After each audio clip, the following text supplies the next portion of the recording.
Good evening again. My name is Arfa Alam, and on behalf of the Partnership for Public Service, welcome to our FedSupport webinar for tonight. For those of you who are not familiar with the partnership, we are a nonpartisan nonprofit working to build a better government and stronger democracy through policy advocacy, leadership development, workforce programming, and convening leaders across organizations and sectors. The most tangible impact is seen through our support for the federal workforce by sharing resources, providing plain language explainers, and amplifying the stories of the incredible work that federal employees do for our country every single day. Thank you for your service, and we're so honored to have you all with us tonight. I'd like to share a few notes before we dig into our wonderful conversation today and introduce today's moderator and partners. So firstly, throughout the webinar, please feel free to submit a question through the Q&A function, and we'll do our best to answer what we can, pending time. If you would like your question to remain anonymous, please be sure to click on the anonymous checkbox before submitting your question. You may also hear from my wonderful colleague, Natalie May, who will be supporting this webinar, will be behind the scenes and will help us help us dig through your questions and keep us on track. I'd also like to note that given the complexity and the nuance of the topics we anticipate discussing, we may not be able to address every question or associated circumstance that comes up today. However, we will continue to hold FedSupport webinars on a regular basis to dig into additional topics, and we'll share information at the end on how you can continue to stay in touch with us. If you miss a talking point or want to revisit any part of this conversation, you can find the recording of this webinar as well as all of our previous webinars on the partnership's FedSupport Hub. The hub not only contains webinar recordings, but also houses other critical information to support our federal workforce amid today's changing government landscape. Natalie, I believe, is going to drop the link to register to our FedSupport Hub so you can be sure to stay on top of our latest information. So I think you should be seeing that in the chat shortly if you don't already. And while Natalie is providing that information to you all, I would love to introduce our partners for today. So firstly, from Justice Connection, we have Stacy Young. Stacy Young is the founder and executive director of Justice Connection. Stacy, if you could please jump on and introduce yourself and your organization. Thanks for having me. I am Stacy Young. Justice Connection is an organization founded at the end of January this year, and we provide direct support to current and recent DOJ employees. And we also speak out about this administration's attacks on them and on the department and on the rule of law. Just to quickly go through some of the forms of support we provide. We have a legal network where we connect DOJ employees with pro bono lawyers. Those lawyers are, for the most part, DOJ alumni. And we provide counsel if DOJ employees are terminated, if they're under investigation, criminally or congressionally, if they need ethics counsel or for other reasons. We have a mental health network where we put together a long list of licensed clinicians who are willing to meet with DOJ, current and recent DOJ employees for free or at low cost. And we have a suite of mental health resources on our website. And we provide media support. So if you leave the department and want to speak out, we can provide you with free media training or connect you with reporters or help you place op-eds. And we're currently building an employment support network where our large DOJ alumni network is going to be providing all kinds of support to DOJ employees who are looking for new jobs. So I hope you'll check us out on our website, which is The Justice. We couldn't get rid of the. It's thejusticeconnection.org. And we hope you'll also join our alumni network. It's not just open to alumni, it's open to current employees as well. So I'll try to add the email address that you can use to reach out to us. It's just alumni@thejusticeconnection.org. And if you ever need our support, you can reach out to us at help@thejusticeconnection.org, or it really doesn't matter what email address you use. Okay, nobody came here to hear from me, so I'll stop. Thank you so much, Stacy, for that overview of the Justice Connection, and welcome again. Happy to have you with us. Again, that's www.thejusticeconnection.org. The link is in the chat. And finally, I'm very happy to introduce our partner and moderator from FedsForward, Karen Lee. Welcome, Karen. Arva, thank you so much for having me. I'm so excited to be here. It feels like a little bit of a coming home party as an attorney as well, to have the opportunity to speak with fellow attorneys and fellow attorneys of the federal community. And just as a quick aside, Stacy, I don't think you should apologize for the. I think it is authoritative, like the Ohio State University. So keep on going with that. I think it is. It's an incredible organization that you have created. I am very excited to be here. Where my name is Karen again. I am president and co-founder of an organization called FedsForward. We're on a mission. We're on a mission to unleash America's most undervalued asset, the extraordinary federal talent that exists, not only in government, but as we move out of government. You're still federal talent. Over the past 7 months, FedsForward has built an AI-powered platform, the first and only of its kind, that is tuned for us, civil servants, to transform how we recognize and deploy the expertise of all of us, our skilled government professionals who transition out of government, so that we can turn our deep institutional knowledge into economic power that drives innovation across every sector of our economy. Right now, it might be outside of government, but there will be a point when we go back in. I'm very humbled to be part of this discussion today, because we have 3 extraordinary panelists that we get to learn and hear from. I would love for each of you to introduce yourselves, share a little bit about yourself, and then we're going to dig into it. And so in no particular order, I will start with Julie Saltman. Thanks so much, Karen. It's a real pleasure to be here with all of you. I'm Julie. I started my career in 2006 at the Department of Justice. I was there, I was a trial attorney at the DOJ for 11 years, and then I spent a year at the US Copyright Office.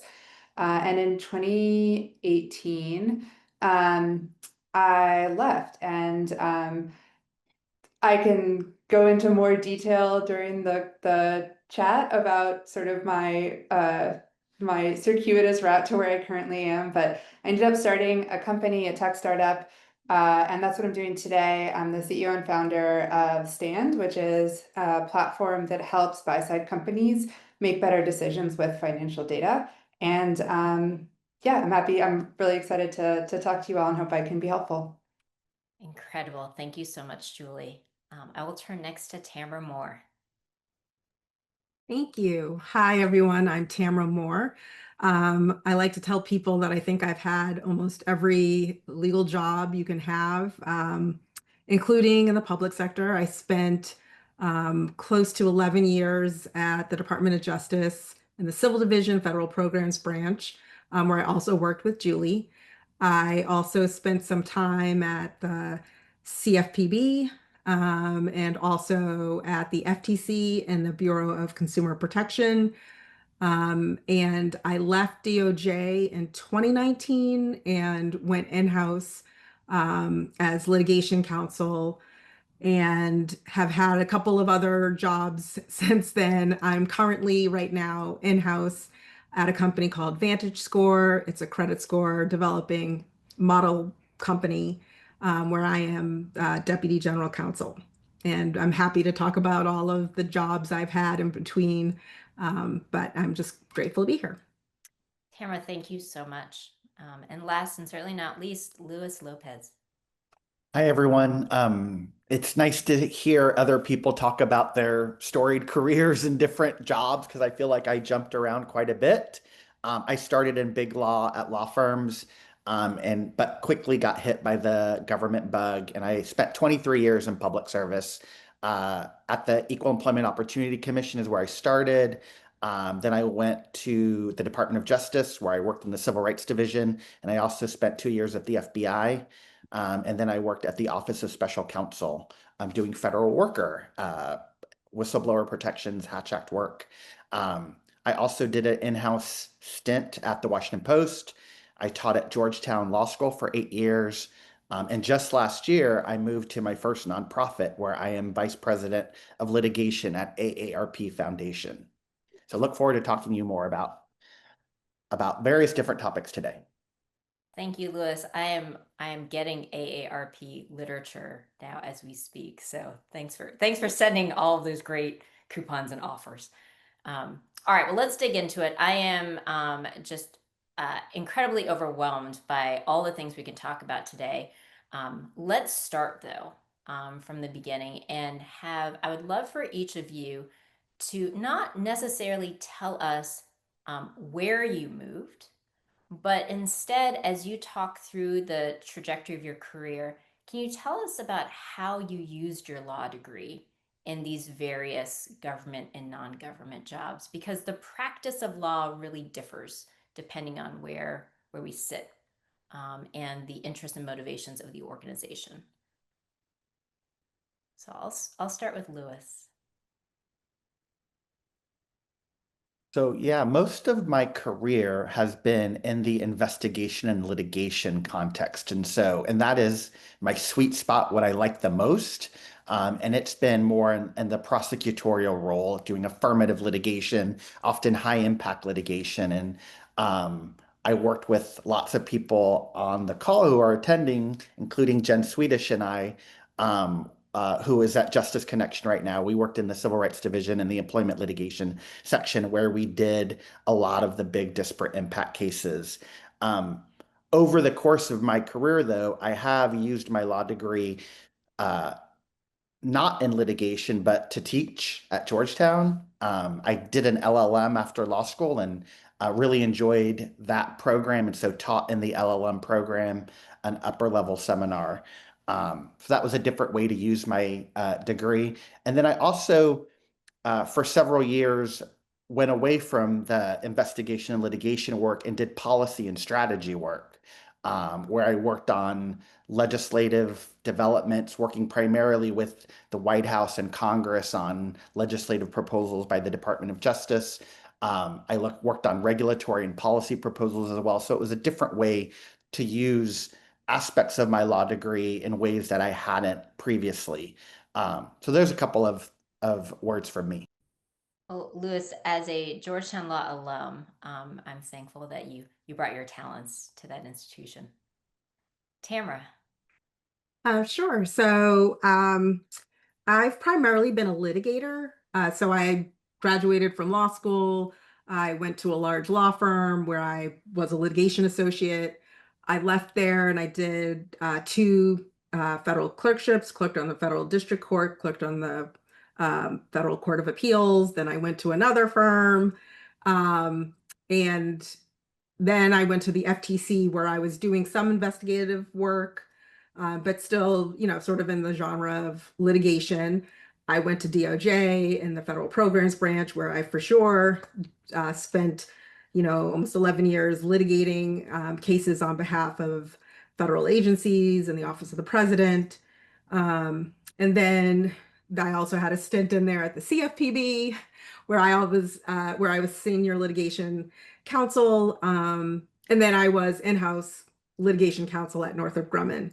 In the last several years, I've tried to transition my litigation-focused experience into sort of more broader product counseling and focusing on AI, and happy to talk about how I did that or how I'm still in the process of trying to do that.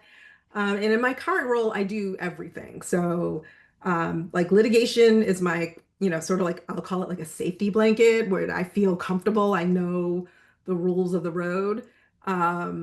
Where I feel less comfortable, but I'm getting my feet underneath me, or working on license agreements and contracts, intellectual property, like you name it. It's all in my wheelhouse as in-house counsel in my current company. But I think that maybe the important lesson I've learned from all of those experiences is that one, it's amazing what you can bring from your own experience and how it can be translated into different positions that you wouldn't necessarily have thought, might not, at least on paper, seem aligned well. And we could talk more about that, how to like sell your skill set in different spaces, and also that you're incredibly smart and resilient. And so, the fact that you worked in the federal government or are working in the federal government, you have an amazing skill set, and those skills can be deployed in areas you've never practiced in before, because you're smart and you're capable and you can figure it out. So those are my 2 cents for now. And Tamara, what strikes me about what you've shared, and Lewis, you as well, is that it's not just singularly applying your law degree, but it is the special sauce of the law degree and components that are uniquely you that has helped guide you through these different careers in applying that law prowess. I think that's 100% right. I would say, um, when my dad was alive, he used to tell me that I was like a pit bull with a dog bone when I wanted something. And if someone told me no, or like, we don't think you can do that, or anybody who would sort of minimize my skill set, or if I set my eyesight on a particular job and someone said, oh, I don't think you can do it, I would find a way. And I think that that is 100% true. And when I speak to current employees or former employees who are looking, federal employees who are looking to transition, I always say, like, you just need one person who, sees what you have and that special sauce, as you mentioned, Karen, and that's the one opportunity you need. So don't give up hope. The person is out there. You just need one person. Wonderful. Thank you, Tamara. And Julie, would love your thoughts. Yeah, I mean, kind of piggybacking on what Tamara said, I could not agree more. Like, that's so true, and so inspiring. And I think that's like, I don't really use my law degree anymore. In fact, like when we've got to do something that involves any kind of like, I mean, I was a litigator, so I didn't do like corporate law for emerging companies, but people are always like, oh, you can probably read this yourself. And I'm like, absolutely not. I have a lawyer for that. Like, there is no way I would trust myself to read this contract. So like, I think that, it's totally fine to explore different talents as well, if that's what you're interested in. I think like, for me, I had for a long time been really kind of burnt out with litigation, and I'd also been really interested in tech and entrepreneurship, and so I kind of wanted to make a career move. But I actually think that there are a lot of aspects of being a government litigator actually that are really helpful, even in like being a startup founder, which you wouldn't necessarily think. Like one thing that I always tell people is, like Tamara remembers our days of Fed programs going in federal court and just getting completely torn to shreds by federal judges over and over and over again. And like, just, I mean, like treated like so horribly by these judges, but it was fine. I mean, you're used to it, you do it, it's fine, it's just your job. But it actually, I didn't realize how much confidence it gave me. So like now I've won like tons of pitch competitions because I don't get stage fright. Like you could put me in front of any VC investor, please. Like that's not a federal judge. Like what can they do? Like they're not, like it's totally like totally reset any kind of like stage fright or intimidation I had about public speaking. And so that's just like one kind of, humorous example of how I think that like there are a lot of like when you're in the federal government, you are doing super high level work with incredibly smart people, and the work that you do impacts millions of people. Like, very few people in the world can say that. They do that every single day in and day out. Like, no sweat, it's a breeze, I've got this. That is incredibly valuable and powerful. And I think my TLDR super long answer is you'll be surprised at the ways that like just doing that every day has set you up to succeed in a variety of different fields.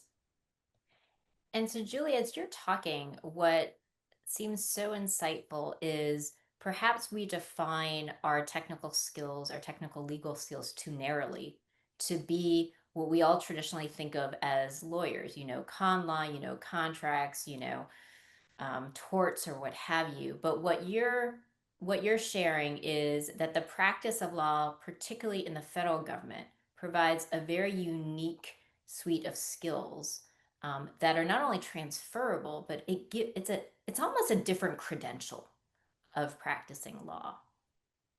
Totally. I think that's absolutely right. Because like, I think when I spent my whole career after school in the government until I started working in startups. And like, I didn't realize how much many people, and Tamra and Lewis both worked at law firms early in their career. So you all had this perspective that I personally didn't. I didn't realize that, so many people spend like years or even decades in the private sector in various roles, like not really doing super high level work.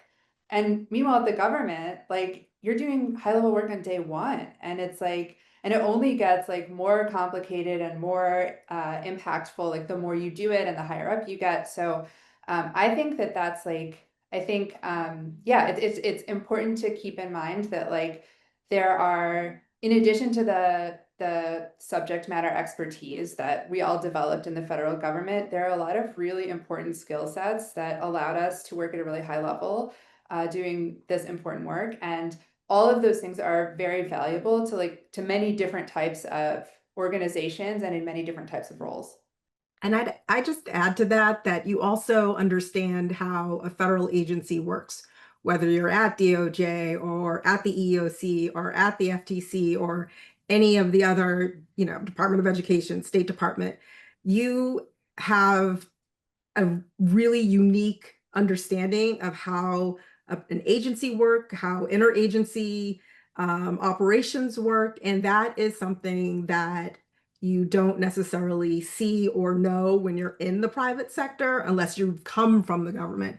And so I would say that is also an invaluable like certification in a way, that you have this ability to understand like where you need to go to get answers for your private sector client.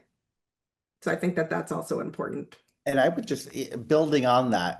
I love this conversation because it's making me think back on jobs earlier in my career, where one of my first government job was at the EEOC, and sort of what you're saying. Like I argued in 5 courts of appeals, including en banc in the Fourth Circuit, and I was relatively junior in my career, and to be able to do that at such a young age is remarkable and gives you confidence. It also scares you. And on top of that, you are representing the United States. You're representing the American people. And there is a seriousness, a gravitas that comes with that you really want to do your best. You want to adhere to the highest ethical standards, demonstrate integrity at all levels. And that's just something that you also don't learn, I think, to the same level in the private sector. And so it's definitely something you carry on you in any other position that you have after that. I love this, Lewis, because as I think about it, hearing all of you talk, there is this this belief that we're in government, we've been doing what we do, that it's normal. It's normal to every day wake up and represent the United States of America. And that's not normal. That's not what normal attorneys do. And so I really appreciate you all punctuating the point that what we might feel we do in government as is just our day in, day out. It is not just unique, but it is best in class legal work that we get to do. Okay, and I guess I would say I see a question in the in the chat about, how do you take those skills and sort of put them on a way in your resume or when you're talking to somebody that sort of mirrors what a job would want you to do in the private sector.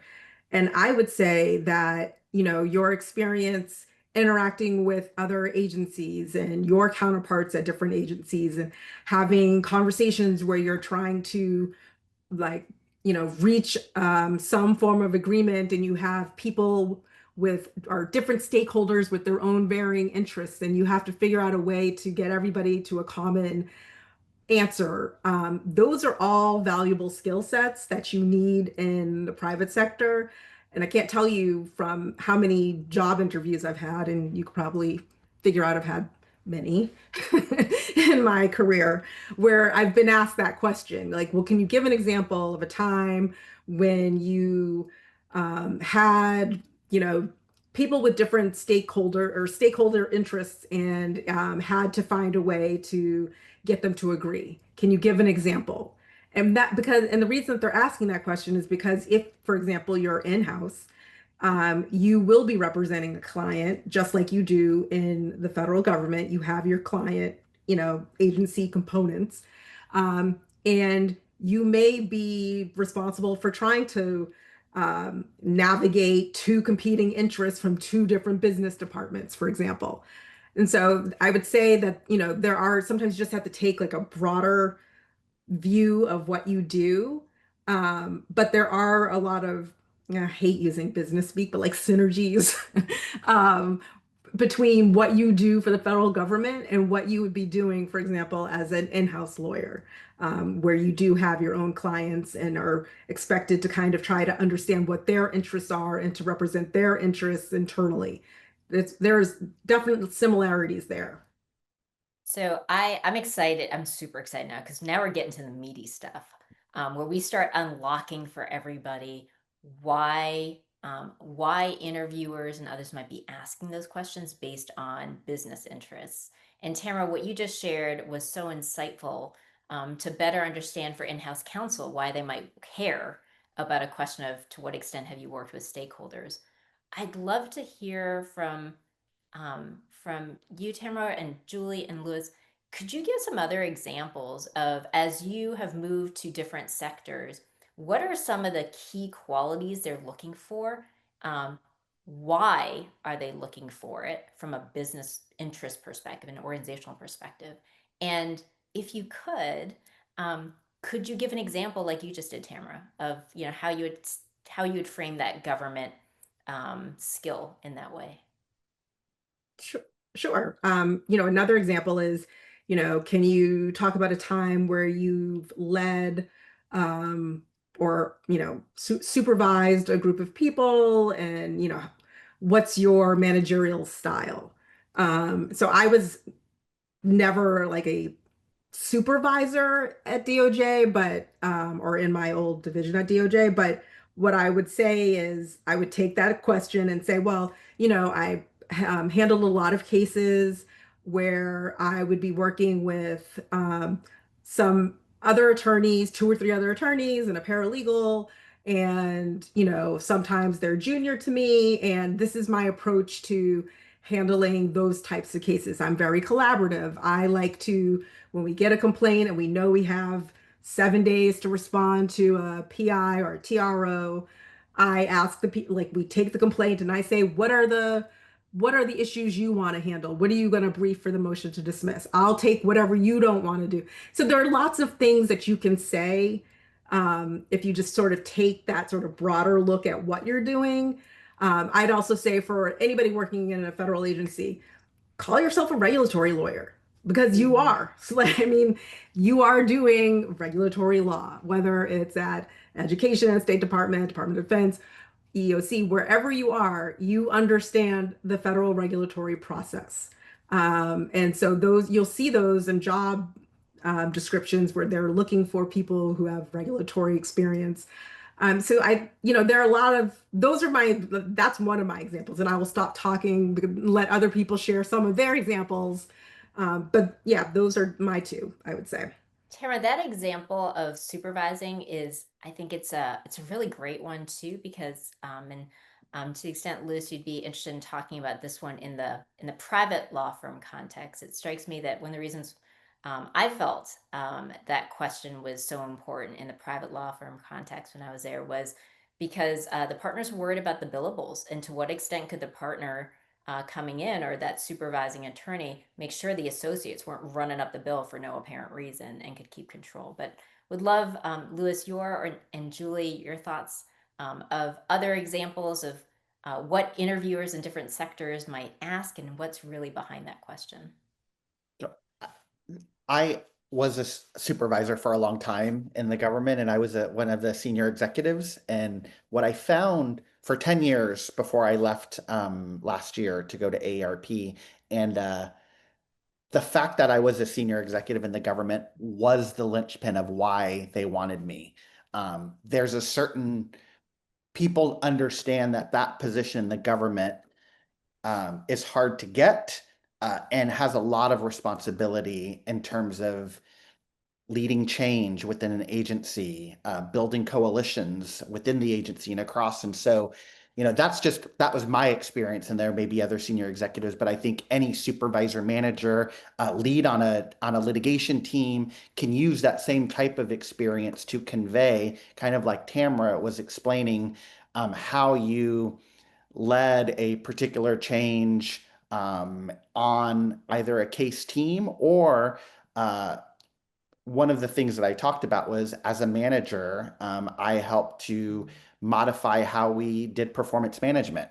And that was something that was of interest to them about how we did that. I also talked about how we started up an amicus program to be more strategic in how we weighed in on certain cases. So there's lots of examples. I think you can use what you've done and what you have been able to do within the government to market it and pivot it a little bit to what a particular employer is looking for.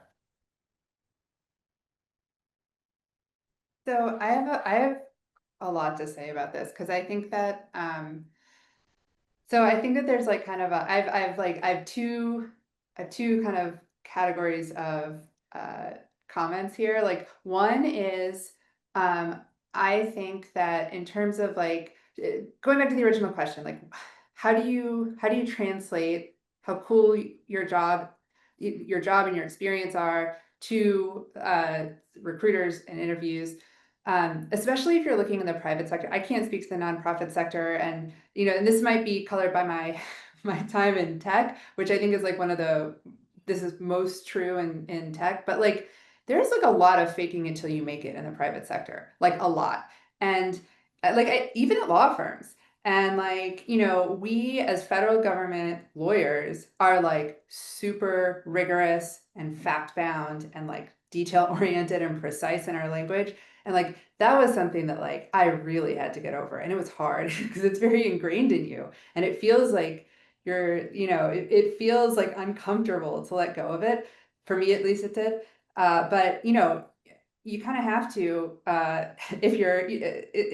if you feel like that's kind of holding you back from competing, or from if it's making you sort of like appear differently than your peers in a situation. And so like, I felt like, for example, with my company, when I was going out to raise money or even talk to customers, I had to kind of get over being so precise and fact bound, and I had to like, I had to sell a little bit, and I had to sell myself a little bit, which can be uncomfortable. But I think it's like it's worth kind of like thinking through that and giving yourself permission to like fake it till you make it, because everybody else is.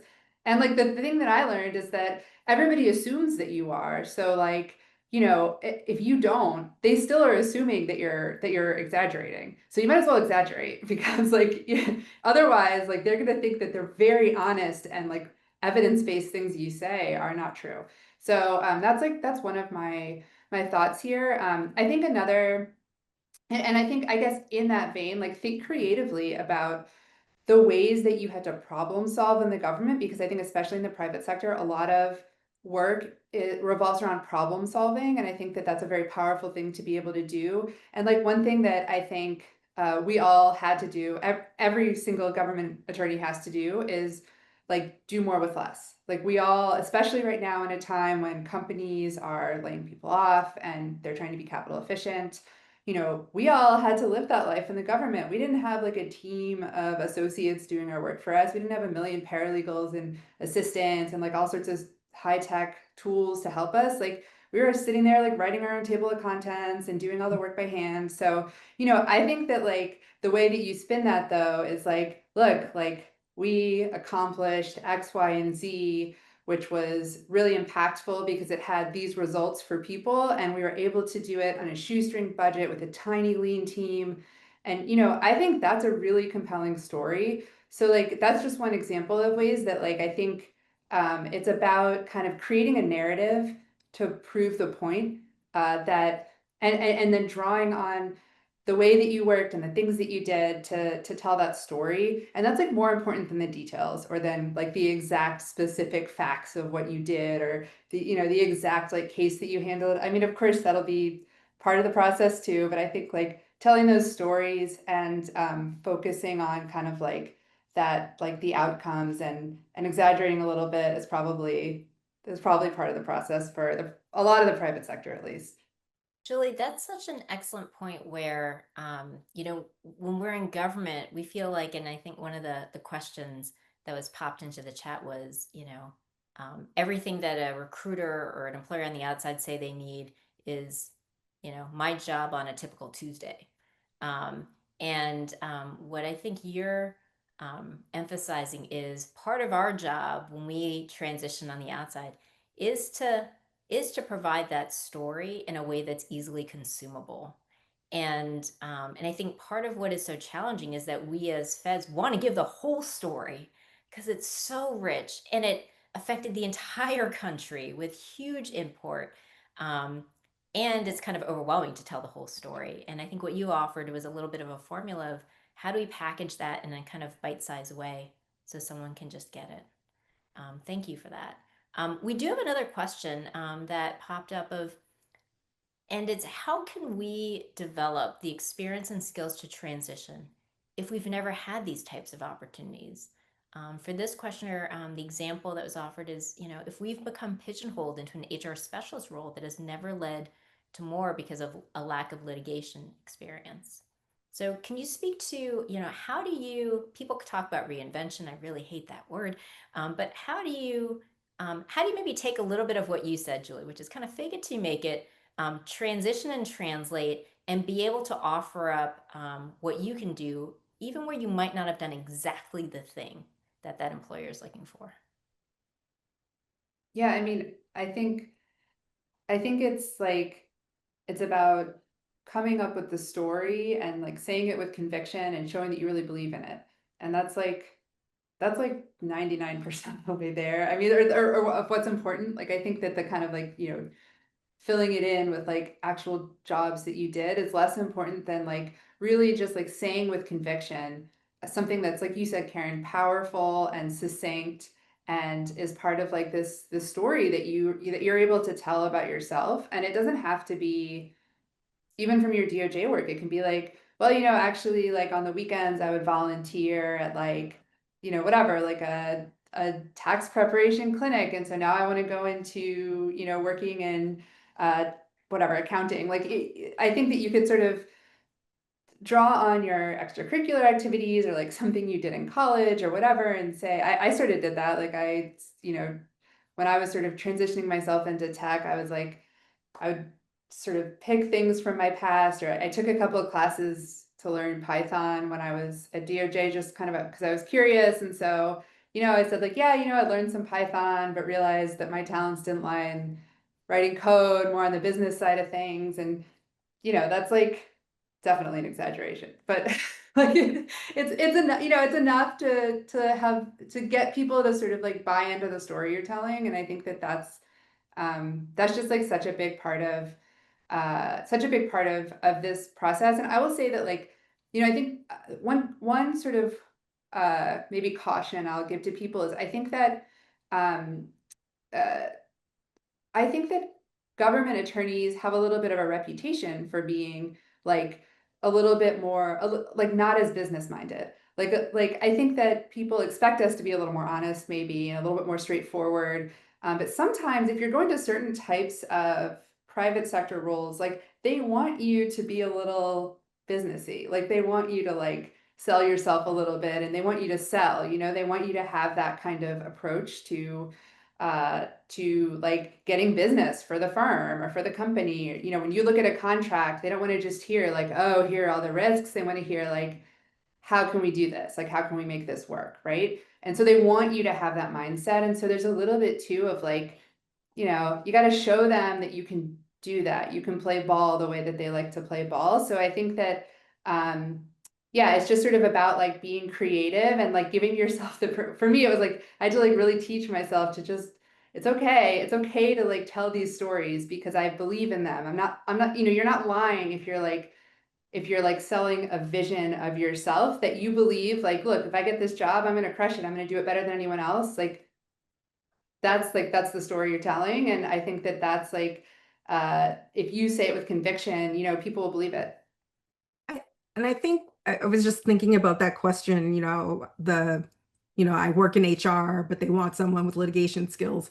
And I guess I would say, well, litigation skills require, like, litigation is like an adversarial process. So can you think of anything in your role that is sort of adversarial where you have to take a position and advocate?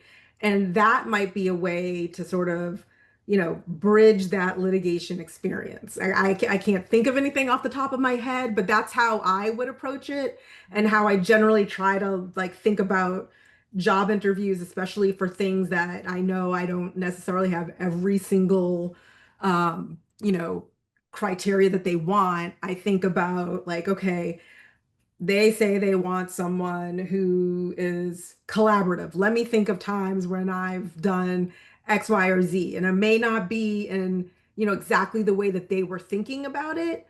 But as Julie said, I can pull out a story that is very compelling about times I've collaborated that demonstrates like, yes, I am the person who will roll up her sleeves and jump right in and help out. I'm the person you want with you at, 11:59 at night in the trenches trying to work through something.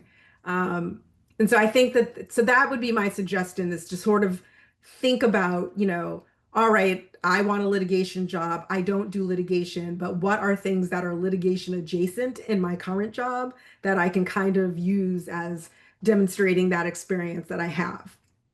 And Tamra, that is just flat out brilliant. And I love how you frame that, because essentially what I'm hearing you say is, where the rule to answer that question, hey, this is a litigation job, do you have litigation, is to go through your dossier and see if you've done a litigation job. And what you're offering to us is, instead of trying to see if your labels match from your past, instead go behind what they're looking for, which is really, in this case, adversarial work. Have you done work that's adversarial? And align those attributes to what they're looking for. And that changes the game completely. So thank you for teasing that out. I think one other thing I would add is that there may be a way to also think about how to take your experiences and translate them in a different way. When I went in-house to the Washington Post, they also gave me the title of Director of Human Resources, and I had never been an HR director before, didn't know what that meant. And I found after I did that for 2 years that working in a non-litigation, non-attorney role taught me more about being a better lawyer than any other job that I had had before. As lawyers, we make difficult decisions. I am a labor and employment lawyer, and I would advise HR often, you should fire this person, you should not promote this person, give this person a bad rating, or whatever it is that I was asked to consult on. But as the HR director or as a HR professional, you have to then communicate that to the employee. And that takes so much humanity, empathy, that often people in lawyer positions don't have to deal with directly because HR is doing that for you. So I think there's a way to pivot your experience as an HR specialist to say, this is what I could bring to the table as well. I can actually add a humanity to it that can be of serious value to legal professionals in these types of situations. And Liz, you're articulating a different dimension we haven't talked about yet, and I'm so thankful that you have, which is to emphasize it's not only what are the technical legal skills we bring to the table, but how you execute your work is just as important, because you could have the smartest attorney in the face of the earth, but if how they do the negotiations, one that just puts everybody off, they're not going to be successful. So thank you for sharing that point, because I think it's too easy for us to give short shrift to that. All right, I wanted to move us in a slightly different but related kind of place, and really, as we're talking about moving from the federal sector to a non-federal sector, one of the things that many of us are struck by, and certainly federal attorneys are no different than the rest of the workforce, is this concept of fitting in culturally. And we've touched on it a little bit as we've talked tonight, but would love to really tease out this point of what specific cultural differences did you encounter when moving from federal government work to private practice, in-house counsel, or other settings? And how did you adapt your communication style, your work approach, or your expectations accordingly? I guess I'm trying to think of when I left DOJ and went in-house as litigation counsel. I think one of the things that struck me as different was just the business speak. It's like a whole other language. So, for example, I think back then there was a lot of talk about being agile. Um, and I'm trying to think of other like I'm sure there's some meme you can find where they're talking about like circling back and like just all of these terms that you're like, I've never, or at least I had not heard as a federal employee at DOJ. And so I would just kind of listen and observe. And I mean, I do that almost in any new job. It's kind of sit back, watch, kind of get the lay of the land. Who are the sort of more dominant people who, and then, over time, kind of like just listening and picking up on cues.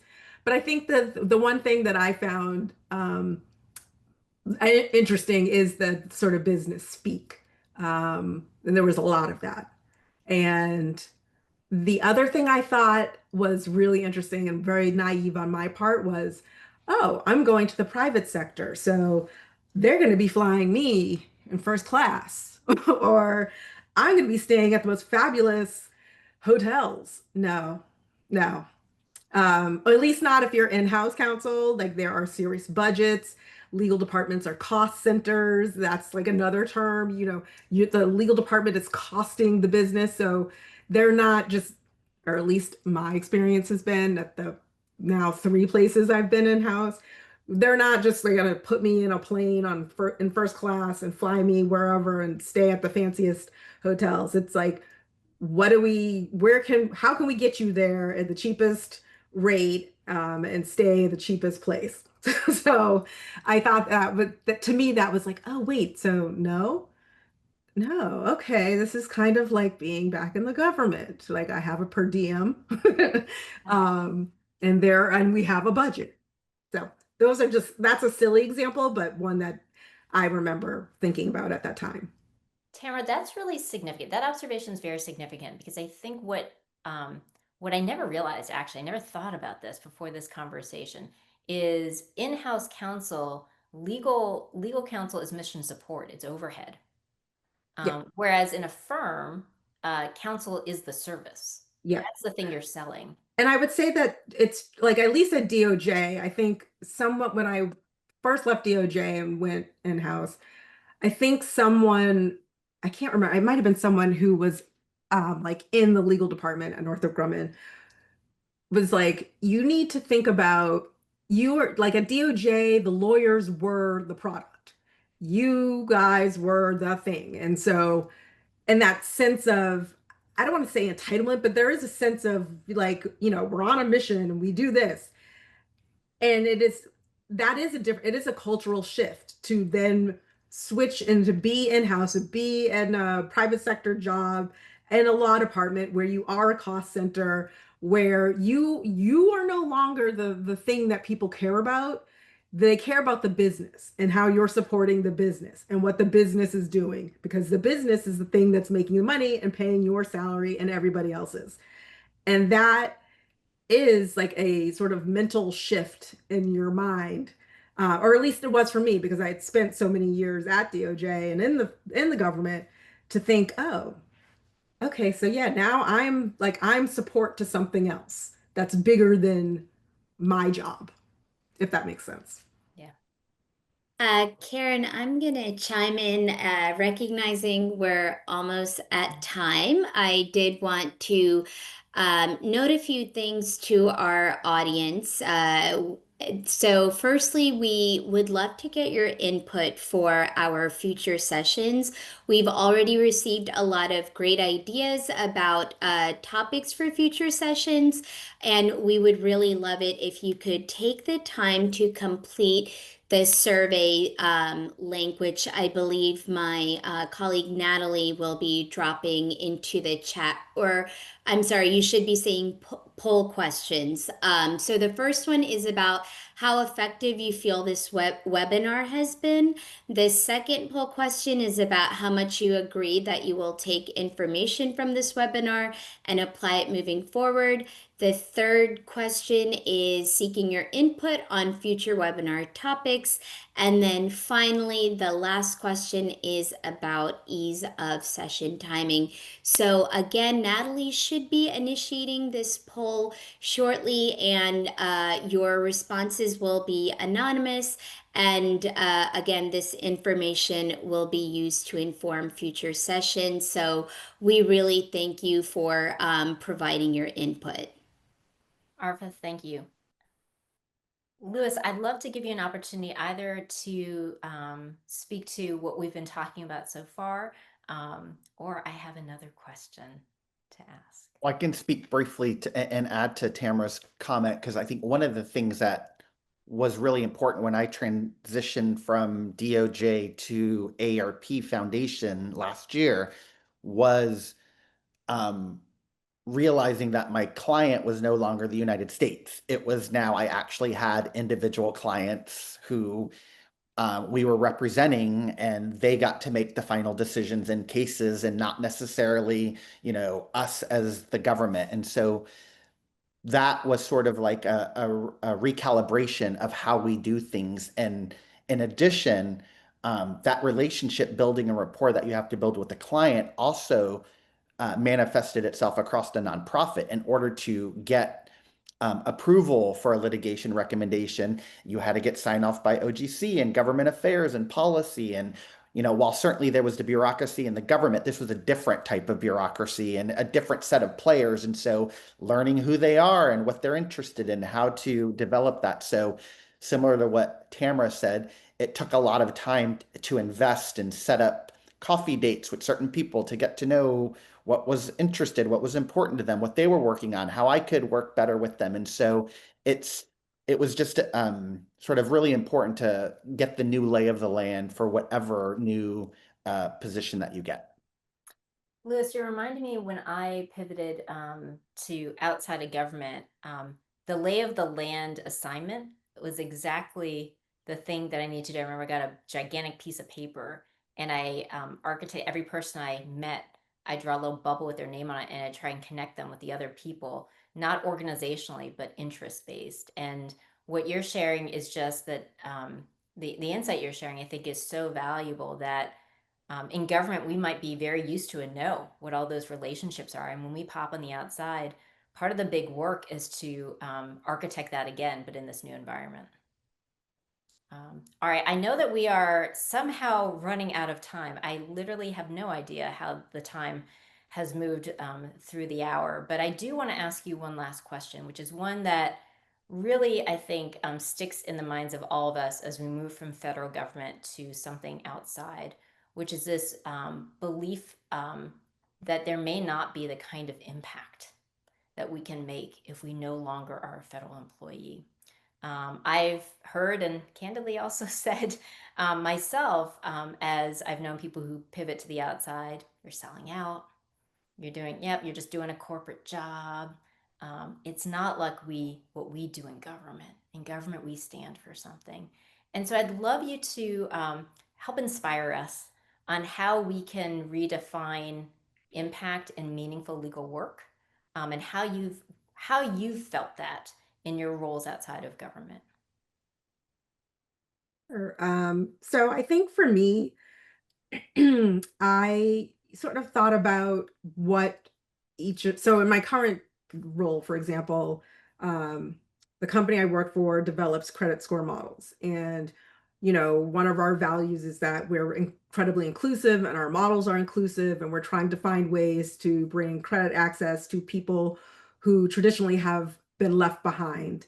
And that is something, I think that is very, easy to get behind and feel mission driven. Well, at least for me. It may not be for other people. And I think that, and sometimes even if it wasn't something that had a mission drive, for example, it was the idea that I'm learning a new area. So for example, I think I mentioned earlier trying to transition into working on AI issues. And I was in-house AI counsel before I joined my current company. And I loved the idea that I was learning like hands-on helping to develop and scale a governance program. And for lawyers in this space, it felt new, and I was the only one. So I think I find ways to create my own mission in a way, even if the job itself or the company itself isn't something that you're like, woo. um so I think, I mean, at least that's how I've sort of looked at it. Some of the jobs it's easy to kind of get behind because the mission is obvious. And others it might not be as obvious, but then I sort of try to focus on, how can I do the best and be my best and learn more. So yeah, that's my answer. But Lewis, I think, might have a different. So it's interesting. I was in the civil rights division, did civil rights work most of my life, and I thought I would retire from the government. I had been 23 years in. I could see at the end. And so this was not in the cards for me.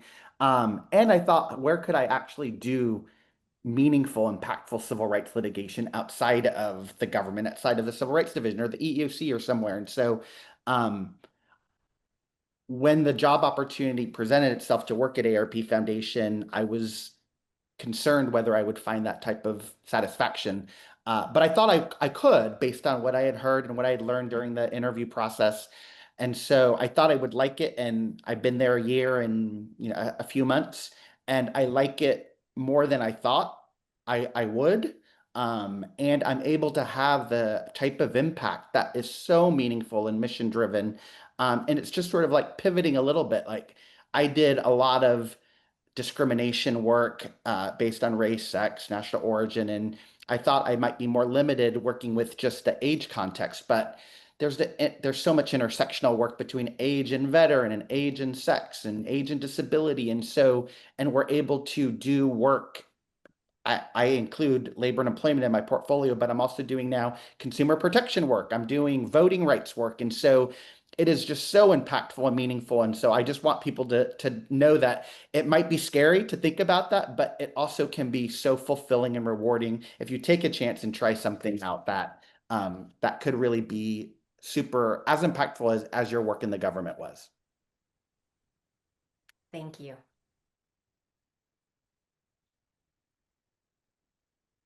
Erin, is any final words from you before we wrap up? Well, I am just so thankful to Tamra, to Lewis, to Julie for sharing what has, I think, previously been pretty hidden. We don't talk about this. So thank you for being so honest and direct and sharing ways in which we can pivot and bring our impact beyond our federal work across the rest of the economy. And I know, Arthur, we're going to all turn into a pumpkin in a moment, so I'll let you wrap us up. Yeah, thank you all so much for being with us this evening, Karen, Tamra, Lewis, and Julie. all of our amazing participants. Thank you for your service. We know everyone is busy. We really appreciate you sharing your valuable time with us.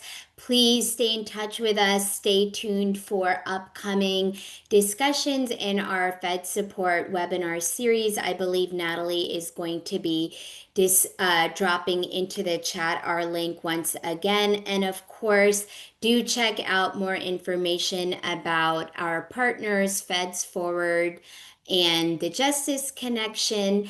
And with that, thank you all so much again to the federal employees. Thank you for your service to the country. And I hope everyone has a wonderful evening. Bye.